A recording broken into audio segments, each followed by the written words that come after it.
Thunderport or Aberya Things? Oh my God, ang hirap mamili. Aberya, aray ko! Aberya Things or Myong? Aberya. Gilagid pa lang ni Aberya. Sulit, legit, walang Aberya Things or Joshua Agatep? Si Joshua Agate, friend ko kasi siya eh. Ang hirap naman. Friend ko din si Aberya, araw-araw kong kasama.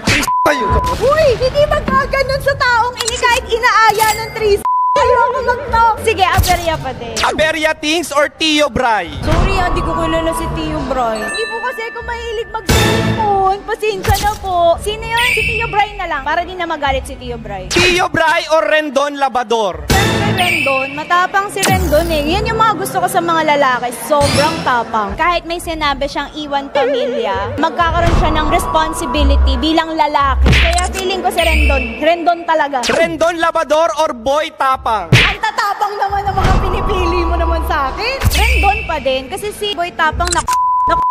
Totoo ba? Ala, ayoko niyan. May trauma ka na sa nakul... Totoo. Rendon Labador or Tito Vince? Siyempre, Tito Vince ako dyan. Ngakot ka kay Mami Oni. Hindi, I mean Tito Vince kasi nakasama ko si Tito Vince. I know him and alam ko yung attitude, character, and all. So, Tito Vince talaga. Tapos, isa pa, nagpapakadaddy kay Tyronia. Very responsible. Ganon. Tito Vince or Rob Moya? Ano yun? Ex ni Tony Fowler. Ay, ex niya ba yun? Ba't naman ganito? Ang hirap naman magpa-interview sa'yo. Siyempre, Tito Vince pa din ako. Very daddy figure. Ganon. Tito Vince or Greg Crawford? Sino na naman yan? Ex ni Cherry White. Ah, ex niya ba? Aray ko!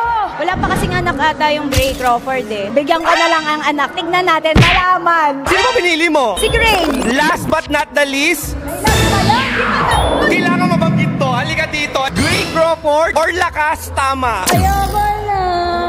Bakit naman ginaganto mo ko? Personalan ba to? Siyempre, binanggit ko yung ex si Tony Fowler, ex si Cherry White. Kailangan ko rin bagitin yung ex ni Jasmine Supetran. Aray ko, ayoko na dun. Hindi, anyway, hindi na para piliin kung ano yung nakaraan na sa present tayo. Hindi present! I mean, wag na tayong bumalik sa nakaraan. Doon tayo sa bago. Gray Crawford. May kami nabasa akong screenshot. Sabi mo, dadaan ka pa ba dito? Nagluto ako ng favorite kong hipon. Kasi pinyag ng anak namin, first birthday, pinakain ko lang. Hindi na nga nakakain ng lechon eh. Ano ba naman yung hipon lang? Ano na kasi yan? Ba't hindi pinili? Siyempre, doon tayo sa bago. Bakit si Greg Crawford ang top 1 mo sa lahat ng male influencers na nabanggit ko? Bakit si Gray? Isa lang, one word. Siyempre, yummy. Ganon. Yun lang, yummy lang. O, yun na yun. Kanta natin to, baka may mangyari pang ano.